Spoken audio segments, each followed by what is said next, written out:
Communication skills. The development of good communication skills is a very important skill for your child to work on to be a good self-advocate, whether they are verbal or nonverbal.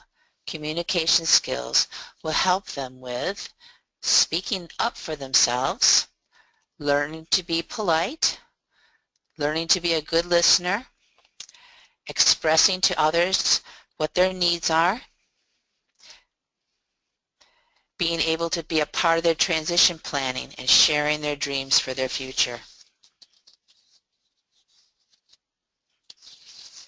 Communication is only as good as the message received.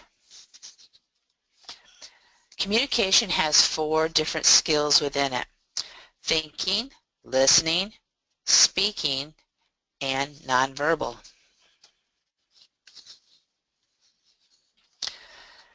Thinking. The first one is thinking, having a clear idea of what you're trying to convey. In other words, think before you speak. This helps reduce frustration, confusion, and misunderstanding between people. Encourage children to take a breath before they talk, to allow themselves a moment to plan what they want to say.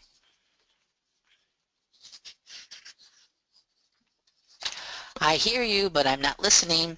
Are we all guilty of the lack of that skill of listening? The hidden word inside listening is silent. Listening gives basic respect to the person speaking, that they're important and worth listening to, and what they have to say is important.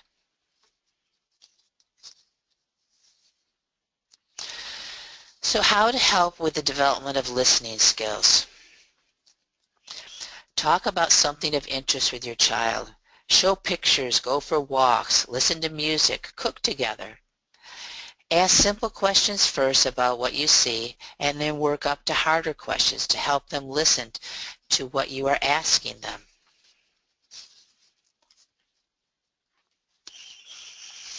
Are you a good listener? Is another fun game to play. In this game, you take turns with another person describing a picture for 30 seconds without the other person seeing the picture.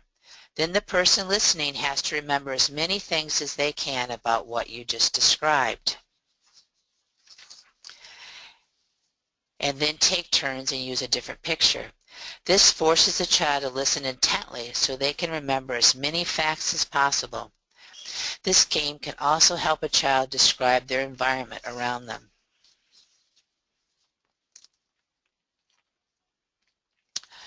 There are many parts to communication. Getting the message across is 7% of the words we use, 38% of the tones of our voices, and 55% of our nonverbal cues. So you see, the actual words we speak are a small part of our message compared to our tone of voice and the nonverbal things that we do.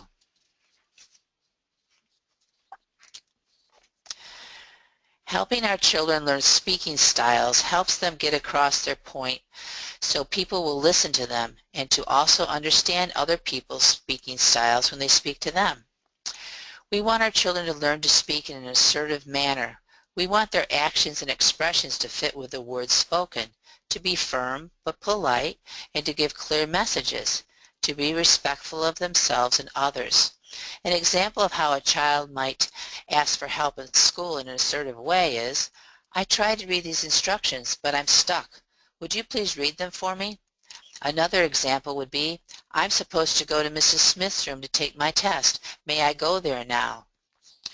We don't want our children to be passive in their communication style. People can take advantage of passive people. Passive would be that they are too compliant and submissive, and they're vague and non-committal on what they want.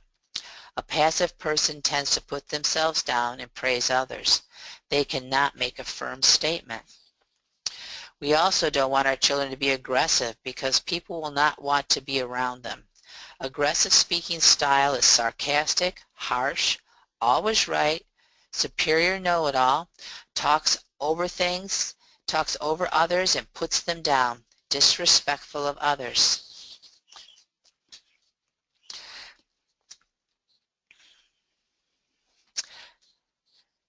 Since the tone of your voice makes up 38% of your communication style, it's very helpful to make your child aware of their tone. Let's consider these 4 words and how your tone of voice can completely change the meaning of them. Yeah, that might work. Yeah, that might work.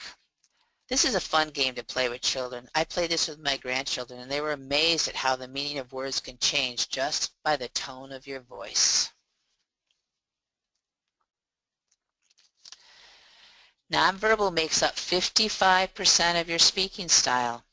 How aware are we of this, and how aware can we make our children? What words are these people projecting by their nonverbal communication? Oh, possibly anger, frustration, teamwork, disgust. Help your child understand nonverbal when they do it to themselves and when others around them do it. You can make it into a game for them to watch people's nonverbal communication and point it out.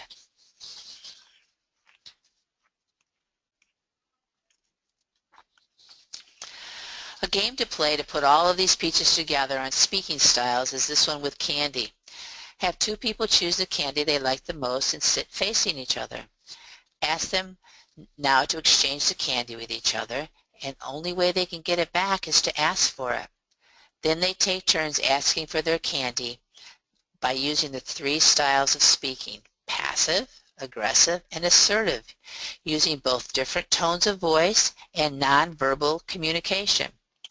Ask each person afterwards which way did they like being spoken to and why. In your resource section are examples of different speaking styles. The more aware our children are of the way they speak will make them better communicators with better outcomes for what they want.